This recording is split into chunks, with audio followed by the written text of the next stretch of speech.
Hi friends, welcome to my channel అండి. ఈరోజు నేను బగారా దాల్చా చేస్తున్నానండి.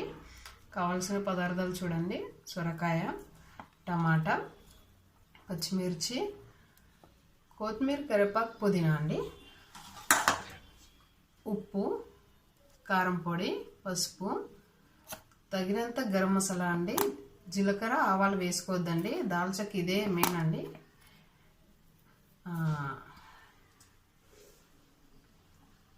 కసూరి మేతి అండి, బిర్యానీ ఆకు. బౌల్ ఆయిల్ వేసుకోవాలండి. ఆయిల్ హీట్ అయ్యాక గరం మసాలా వేసుకోవాలండి, బిర్యానీ ఆకు అండి, కసూరి మేతి ఇలా రబ్ చేసుకోవాలండి. చూడండి, అల్లం వెల్లుల్లి పేస్ట్ వేసుకోవాలి. చూడండి, కొత్తిమీర, కరివేపాకు, పుదీనా వేసేస్తున్నామండి. ఇప్పుడు పచ్చిమిర్చి అండి, పచ్చిమిర్చి వేసుకొని బాగా కలుపుకోవాలండి. చూడండి, అరగంటుతుంది కదా. ఇప్పుడు చూడండి, ఇప్పుడు పసుపు, ఉప్పు వేసేసుకోవాలండి.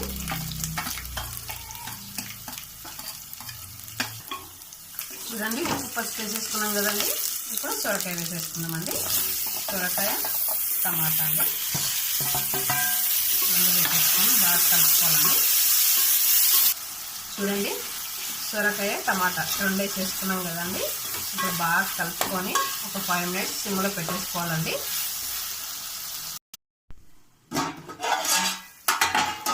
చూడండి ఫ్రెండ్స్, బాగా వేగిపోయాయి కదండి.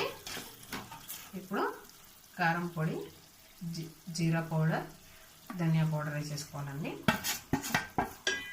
వేసి బాగా కలుపుకొని ఒక 1 minute అలా స్టవ్ పైన పెట్టాలండి.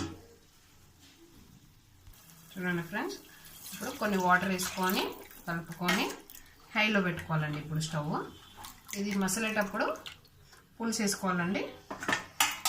ఒక 2 minutesలో మసిలిపోతుందండి. చూడండి ఫ్రెండ్స్, మసులుతుంది కదా. ఇప్పుడు పులుసు వేసుకుందామండి. చింతపండు పులుసు మీకు ఎలా కావాలంటే అలా వేసుకోవచ్చండి. ఇంకా ఎక్కువ పుల్లగా కావాలంటే ఎక్కువ వేసుకోవచ్చండి, లేదు తక్కువ కావాలంటే తక్కువ వేసుకోవచ్చు. చూడండి ఫ్రెండ్స్, బాగా మసులుతుంది కదా. సొరకాయ కూడా ఉడికిపోయిందండి. ఇప్పుడు నేను ఆల్రెడీ శనగపప్పు, ఒక 2 spoons శనగపప్పు, ఒక చిన్న కప్పు అండి ఎర్రపప్పే వాడాలండి. ఇది కందిపప్పు దాంతో రాదండి. దాల్చా అన్నప్పుడు కొంచెం శనగపప్పు, కొంచెం ఎర్రపప్పు వేస్తేనే దాల్చాకి టేస్ట్ వస్తుందండి. నేను ఆల్రెడీ బాయిల్ చేసి పెట్టుకున్నానండి. ఇది చూడండి, బాగా మసిలిపోతుంది కదండి.